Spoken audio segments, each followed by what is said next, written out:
recognizing the leader of the third party. Thank you, Madam Chair. And thank you, the member for Peace River North, for juggling schedules and allowing me to fit this in. And I'm glad to be in this room. I went to the main chamber to start with, where we would have been at opposite ends. So this is much better. I'll just get started. My colleague, Saanich North and the Islands, has a couple of riding-specific questions that I will leave him to when he gets here. But I'll start with the biodiversity and ecosystem health framework. 2023, the ministry released a draft of this framework and has yet to complete and release the finalized copy to the public. This final framework was set to be released in 2024, but was delayed until 2025. There doesn't seem to be any specific mention of it in the service plan or mandate letter. Can the minister provide a status update on the biodiversity and ecosystem health framework, please, and can we expect to receive it completed and finalized this year?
Minister.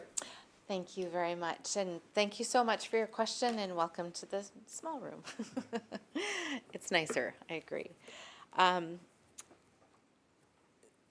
biodiversity and ecosystem health framework, which is part of the Old Growth Strategic Review and is a public commitment, really is, I think, the second recommendation from the Old Growth Strategic Review, and really talks about that paradigm shift that we have to create, valuing our earth worth more whole than extracted from.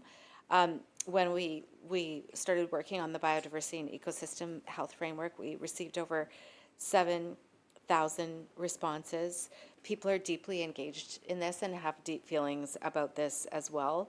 And while we confirm the approach to advance the finalization of the framework, we will continue to work towards the protection and conservation of high priority habitats and ecosystems, and stewardship, and improve stewardship outcomes that will help to break down historic barriers to success.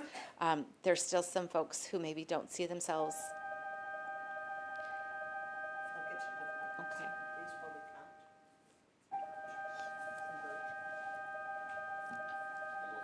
Carry on, please. Okay, perfect. Thank you. It's okay.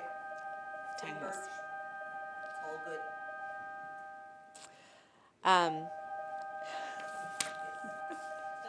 I know it is still annoying. Thank you for that. Thank you.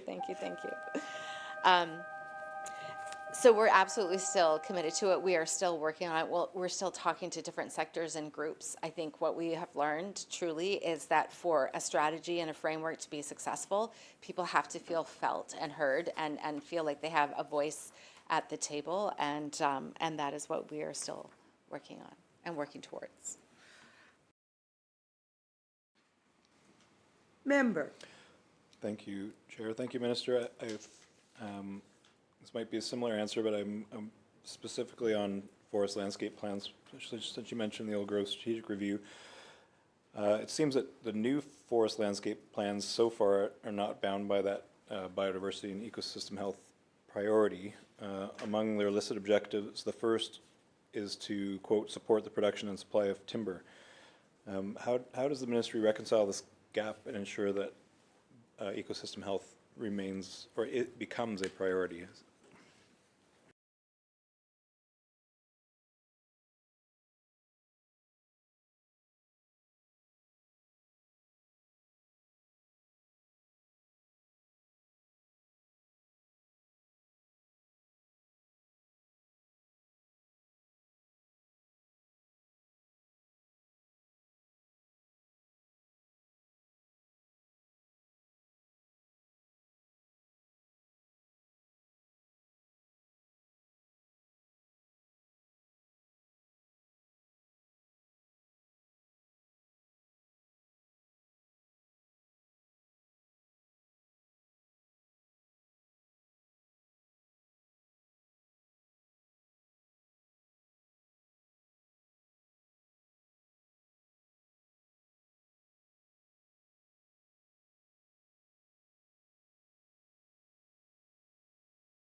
Minister. Thank you so much, Chair. I don't want to answer anything in terms of forest landscape plans because that is not our mandate. That's the Ministry of Forestry mandate. But I do want to say a couple things about what we do with the Ministry of Forests. We do collaborate extremely closely with their ministry under the Old Growth Action Plan to build biodiversity values and landscape resilience. The biodiversity and ecosystem health framework, again, the prioritization there is that paradigm shift. And that is what we are absolutely committed to doing, is creating that paradigm shift. And that is going to take a bit more time.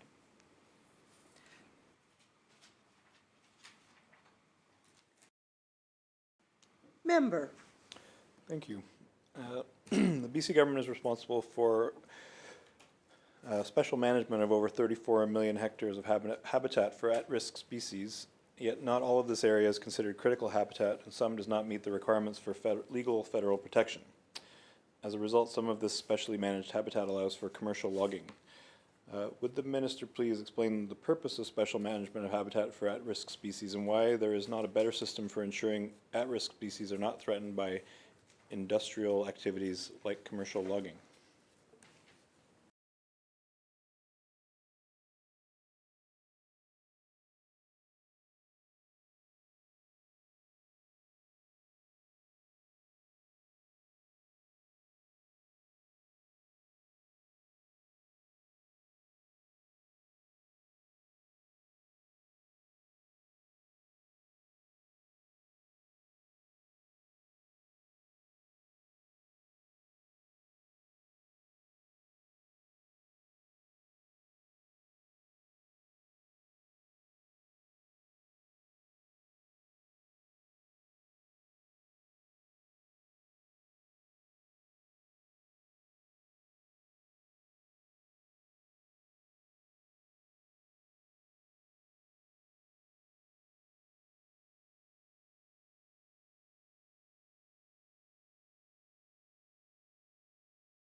Minister.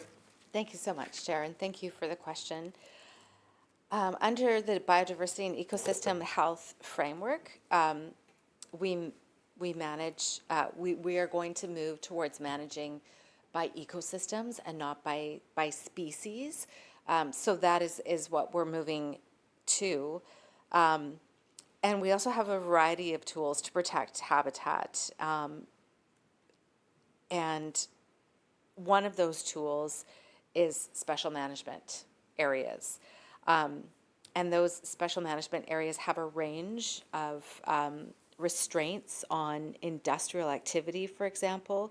But it means that there may be areas, some areas that we can do some industrial activity on, but they are still protecting that species or that species at risk.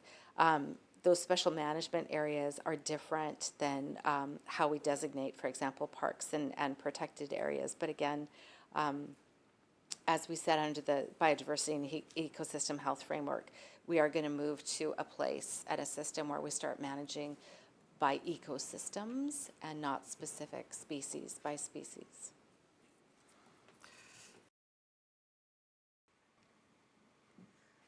Member. Thank you.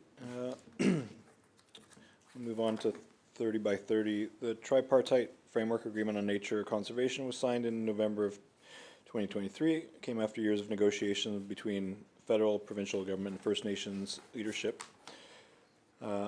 This long-awaited agreement lays out commitments to address threats to species early on by identifying and protecting critical habitat to prevent crisis-level population decline. However, the agreement itself isn't legally binding unless I'm incorrect.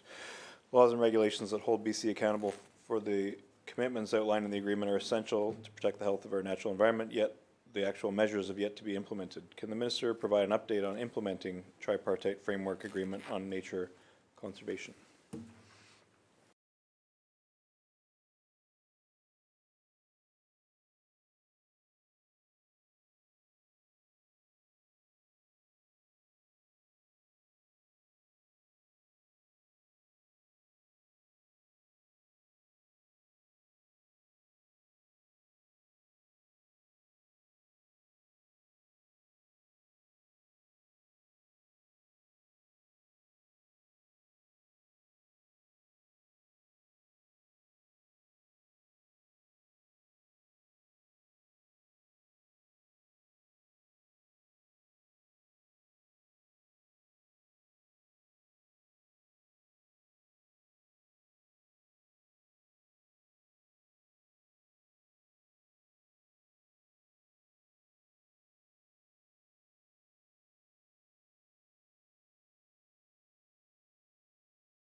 Minister.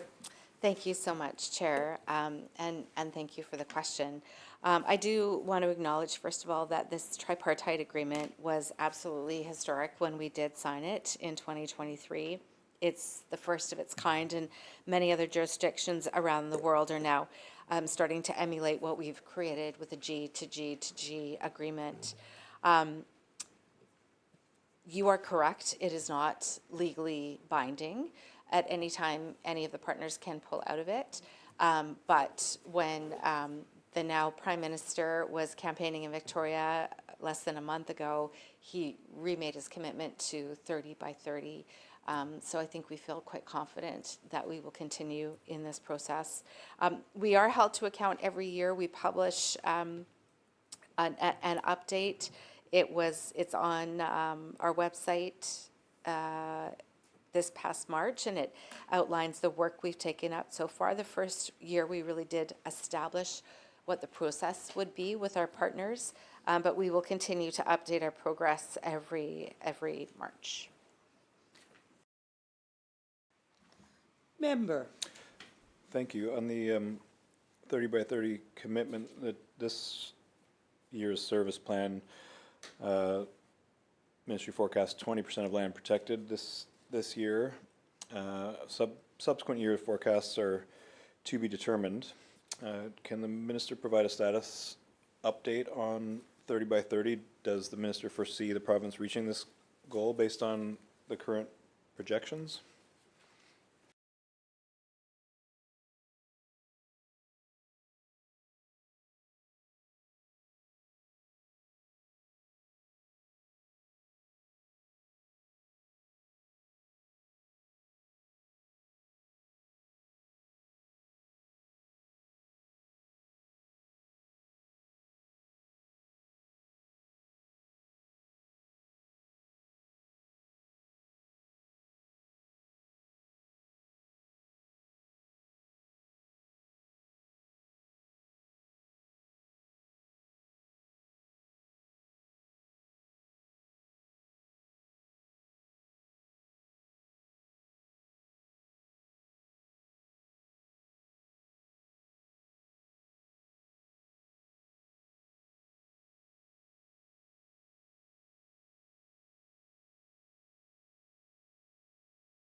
Minister. Thank you very much, Chair.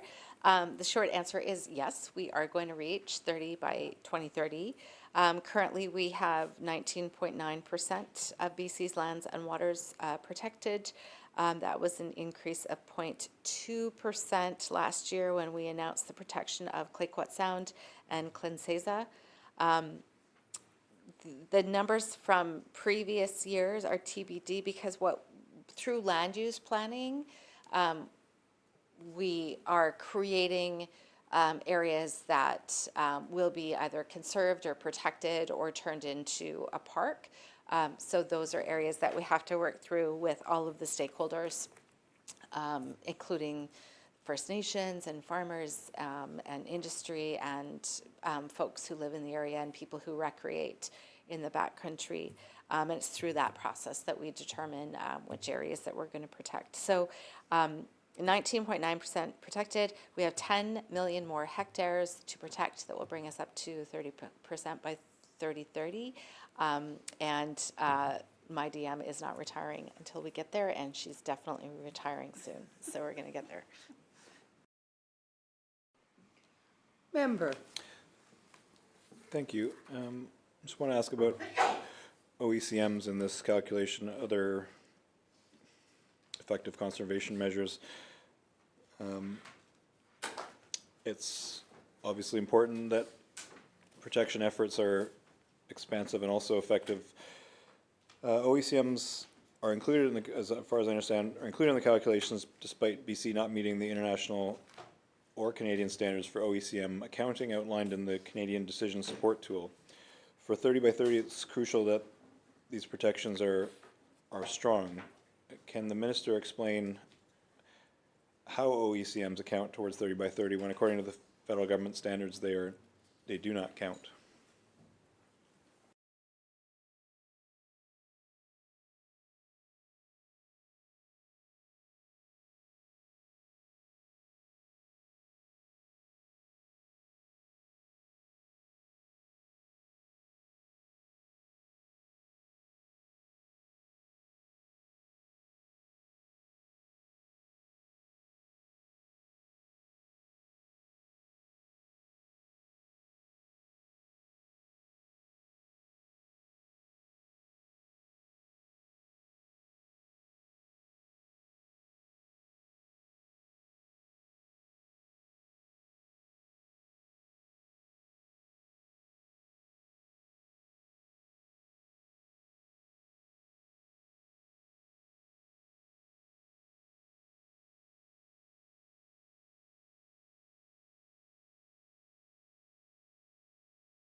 Minister. Thank you very much, Chair.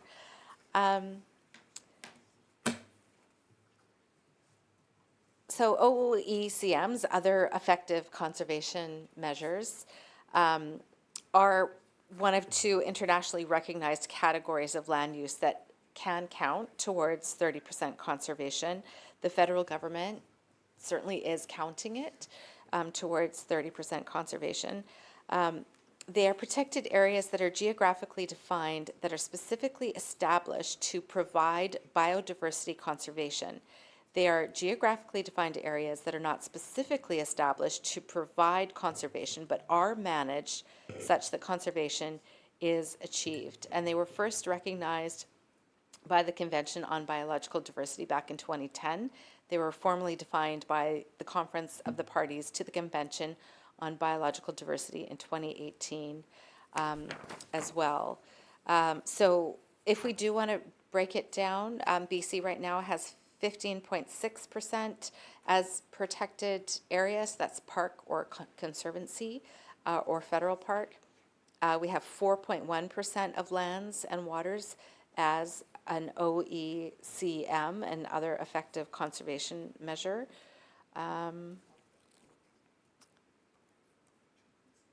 But we are also working at looking at other ways to designate. But currently, that's the breakdown, and we do include it in our 30 by 30.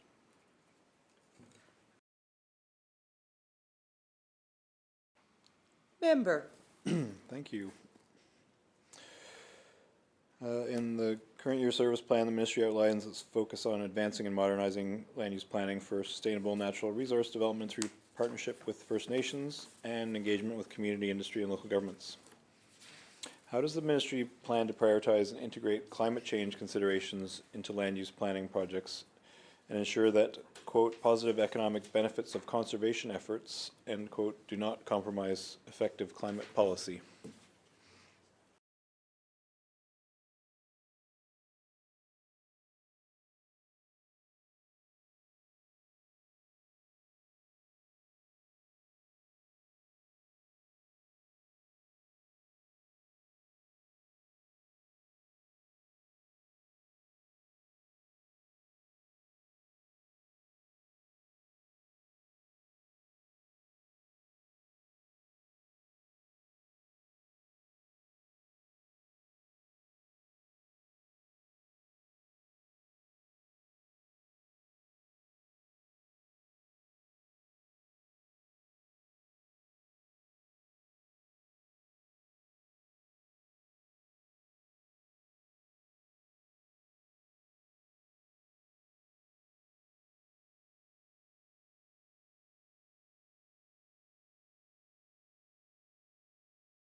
Minister. Thank you so much, Chair. And thank you for the question. The short answer is climate change, yes, is absolutely 100% a consideration of all of our land use planning. In fact, Cabinet has set the fight against climate change as one of several criteria to get a mandate to complete a land use plan. So it's one of the criteria for even kickstarting a land use plan in an area. And you know, it could be argued that land use planning is one of the best ways to help fight climate change, because protecting nature is one of the best defenses against climate change. So creating areas or zones where areas will be protected, that could even, you know, not necessarily be areas of high biodiversity value, but it could be areas for First Nations of high cultural value. And that brings health and well-being, knowing that those areas are safe. So we look at the socioeconomic impact, one of the key elements as well of whether or not a land use plan proceeds. And all of those things are taken into account. And it is, I think, land use planning helps communities fight climate change better, because they can help to create values and agree on what their priorities are in certain areas. And climate change may not always be a top priority in every certain land use plan, but it is certainly a top consideration.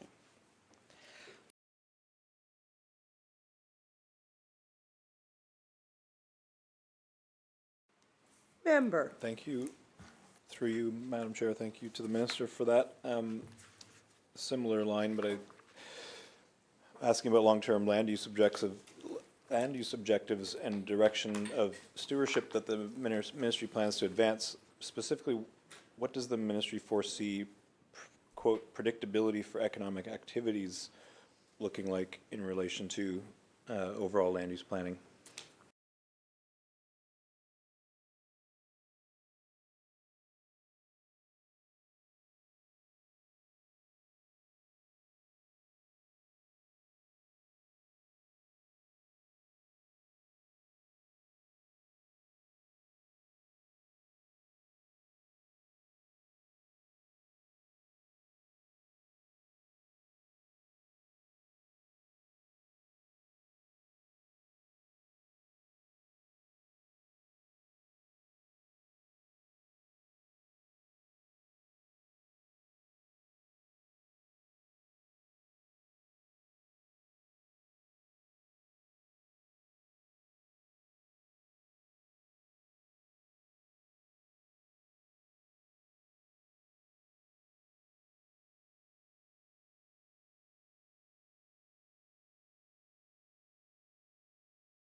Minister. Thank you so much, Chair. So land use planning has multiple objectives. It outlines what can take place where on a landscape. So that includes, for example, what type of development, what type of recreation, what type of industry, what type of backcountry use. And once you predict what can happen where on a landscape, permitting speeds up. The Premier says this all the time. It's a false choice to say it's either about the environment or about the economy. It's about both when we can place value on what we can do where, and it's agreed to by the entire community in an area. Then it creates predictability and certainty for people, and it helps. Another one of what my ministry is responsible for, the transformation and expediting of permitting.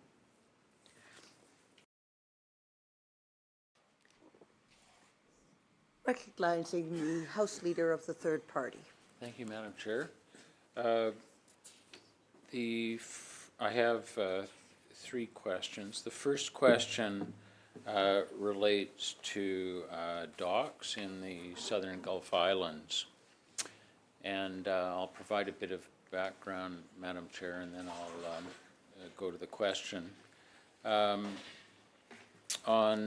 August 25th, 2021, approximately 3.5 years ago, shortly after a moratorium on docks in the Southern Gulf Islands had been implemented, the Ministry of Forest Lands and Natural Resources, which at the time was responsible for permitting, contacted a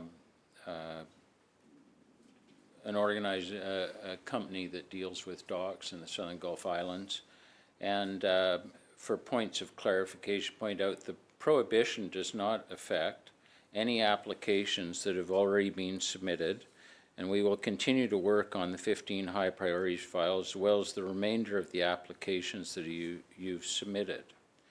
Then at that time there was over 80 applications, some of which had been submitted since 2017 that this email suggested would be processed, yes or no. And then last year in estimates, Minister Nathan Cullen was asked a few questions about... Member, if I can just remind Yep. you. Oh, it's a former member. All right, I stand corrected. Thank you so much. Former member asked questions about the issue, and there was quite an extensive discussion about getting on and dealing with these dock applications, some of which were at that stage 7 years waiting to see if their dock would be approved or not. And then here we are in 2025, and there's a few developments, and there's certainly been an effort by the ministry to deal with this, but still there has been no meeting with the 800 waterfront owners who formed an organization, Southern Gulf Islands, for collaboration reconciliation. There's been meeting with a representative, but not the whole group. Consultation on the applications and how to deal with future applications has not really got underway. The former MLA mentioned to me just the other day that there has not been any consultation yet with the Wasanich nations. And here we are. We're coming up to August of this year when the moratorium was due to come off, and there's over 80 applications that aren't processed where the commitment was made they'd be processed, and yes or no consultation, the whole 9 yards. And then there's the whole issue of dock management generally in the Southern Gulf. And the last thing landowners, First Nations in the riding want is to have a Pender Harbor situation arise. And this has been Minister and Deputy, the ministry's been very good about, yeah, we realize there's an issue, but on the ground, as of today, there are some very frustrated landowners, some very frustrated First Nations, and my question, I'll get to the question, Rob. My question through Madam Chair to the Minister is, how does the ministry see getting this addressed both the backlog of over 80 applications and renewals, and the more generally the dock management plan that for the Southern Gulf Islands.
Minister.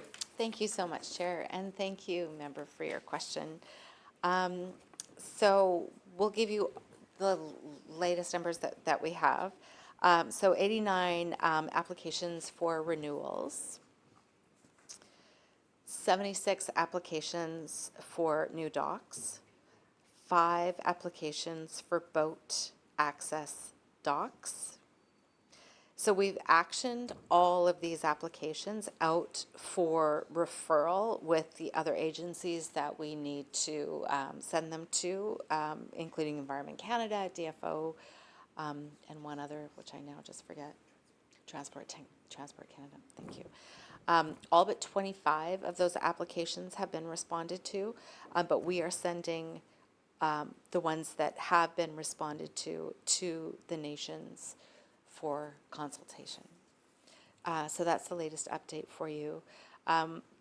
We are also collaborating with the Cowichan Nation to conduct an assessment of the cumulative impacts of private moorage in the Southern Gulf Islands, including ecological, archaeological, economic, and cultural values. The geographic scope of the study aligns with the boundaries of the current Land Act. Prohibition on new private moorage application and includes the Southern Gulf Islands and some of the Southeast Vancouver Island as well. As part of the study, a desktop assessment will be completed to determine the location and size of private moorage that have been built in the study area, and the results from this study will be published this fall. Member. Madam Chair, follow-up question for the minister. Twofold. So that means that the moratorium will be extended again, is the first question. It's in the form of a question. Does that mean the moratorium will be extended once again? And then the second question is, at what point will the senior public servant responsible for this work actually meet with the landowners to discuss and invite their participation in this process? I'm very concerned as the MLA for this riding that without that happening, there's a very real risk that the acquiescence or support or patience of landowners, some of who have been waiting a long, long time on both fronts, what's the future policy going to be and so on, will feel that they're not directly involved in the process. And so so my second question is, at what point will the waterfront owners in this organization, Southern Gulf Islands for Collaboration and Reconciliation, be fully briefed?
Minister. Thank you so much, Chair, and thank you for the follow-up question. I think that this issue is near and dear to both of our hearts. And so I absolutely understand the frustration and the length of time it's taken. Coming from Pender Harbor and seeing what happened was the reason I decided to run in this election, because it divided our nation in such an unnecessary way that it's important that we get this right. So a couple points for you. We have made no determination yet on the moratorium at all. But I have asked my staff to reach out to speak to the dock owners. And we need to reach out and obviously speak with the nations as well. So we will be doing that. And I wish I could give you a date right now, but I can't. But I do promise you we can continue to talk about this, and we can keep the pressure on to move this forward in a way that does not increase the frustrations any more than they are right now. Member. Thank you, Madam Chair, and thank you, Minister, for the helpful answer. Obviously, just filling that void with a meeting will be enormously helpful, I think, in creating the additional time needed to work through this in a collaborative way. I have my second to last question involves another issue on Main Island, which is fallow deer.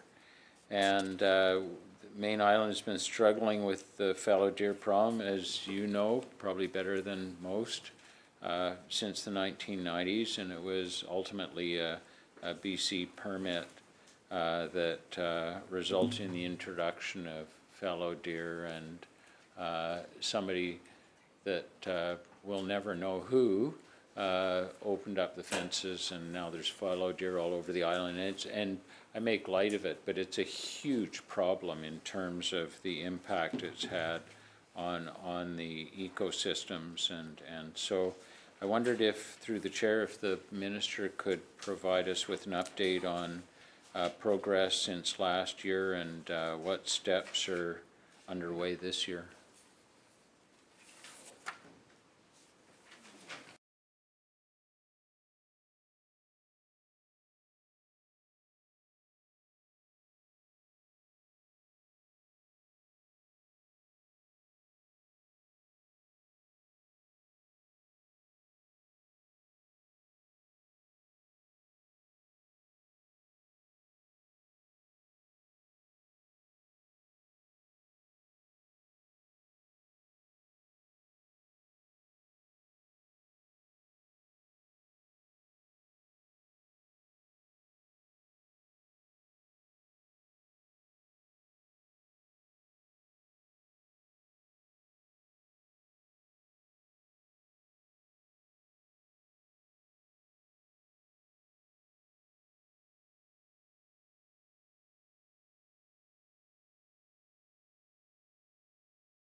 Minister. Thank you so much, and thank you, member. We actually could not find that specific briefing note, which is why this took us a little bit longer. Um, Urban deer are a challenging issue everywhere, and you're right. I have been specifically aware of the urban deer issue on Maine for a long time. We are working closely with the First Nation and Capital Regional District, as well with the Maine Island Fallow Deer Committee, and they actually have developed a plan recently, which we have said we're very interested in, and interested in working with them on. But other things that we have done in the meantime, obviously, you know, there's so much private land on Maine, not a lot of crown land. So developing partnership between hunters and private landowners and First Nations harvesters, so we can go in and use that meat when we do harvest it, and work with private landowners and hunters who are willing to come in and try to reduce the population of the urban deer as well. But again, I'm also, I am more than happy to keep you informed every time that we do meet and make some progress, and so we can ensure that we can tackle this together. Madam Member. Chair, thank you, and thank you, Minister. I think just as a observation, I think over the course of this summer, it would be really beneficial to see if we can organize a joint meeting on Main Island to sort of bring residents, summer and permanent, up to speed, and just sort of consolidate the understanding of the path forward. My final question relates to the Baker Beach project on Salt Spring Island. And your ministry is currently considering approving major modifications to a half-kilometer of the very special Baker Beach shoreline on Salt Spring Island, with the intent of reducing erosion of waterfront properties. Over 1,300 Salt Spring Islanders have signed a petition expressing concerns regarding this proposed project. This shoreline is extensively used by the public, has sensitive marine ecosystems, including rare habitat for the spawning grounds of plain-finned midshipman fish. They will be negatively impacted by the placement of 85 truckloads of boulders and gravel and other mitigation measures. Residents have expressed great concern to me as recently as last Friday and on occasions before that, regarding the independence of the engineering assessment, when it is apparently the company that will do the mitigation work, in other words, the contract for the 85 truckloads of rock and fill and boulders, who selected the engineers to evaluate this proposed solution versus other less impactful, less affecting the ecosystem and the marine habitat solutions. Additionally, there's been no report or public release of any information on engagement and consultation with First Nations on whose land this work will be undertaken. And I believe in the case of Salt Spring, well, I know for a fact in the case of Pender Island, there's 14 First Nations that have an interest. I'm not sure about Salt Spring, but it would be at least 14. So through you, Madam Speaker, to the Madam Chair, to the Minister, two questions. What funding is in this year's budget to ensure that the process for considering this permit approval will be open, transparent, thorough, and will ensure the coastal engineer who reviews the proposal is qualified, truly independent, and is acceptable to all who will be impacted by this decision? I can't emphasize enough that often in these types of processes and challenging decisions, the selection of the engineer. If the engineer is well respected by all sides, then the result will be respected. So that's my first part of the question. The second part is when this process for decision making is drawn into question, there needs to be a real assurance that the consultation with First Nations has been very, very meaningful, so that when ultimately this issue gets to a resolution, it doesn't end up in the courts. So those are my two questions: the status and outlook of First Nations consultation on this matter, and my earlier question regarding the integrity of the process for the engineering review. Member, remember that while you're speaking, if you could stay standing, that would be appreciated. Yeah, thank you. Yeah, yeah.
Minister. Thank you so much, Chair. And thank you so much for the question. So a couple things here. The province really, it's in our best interest to ensure a durable decision, always, always, always. And part of that is meaningful consultation with First Nations, and also having confidence in the qualified professional who is doing the assessment as part of the application.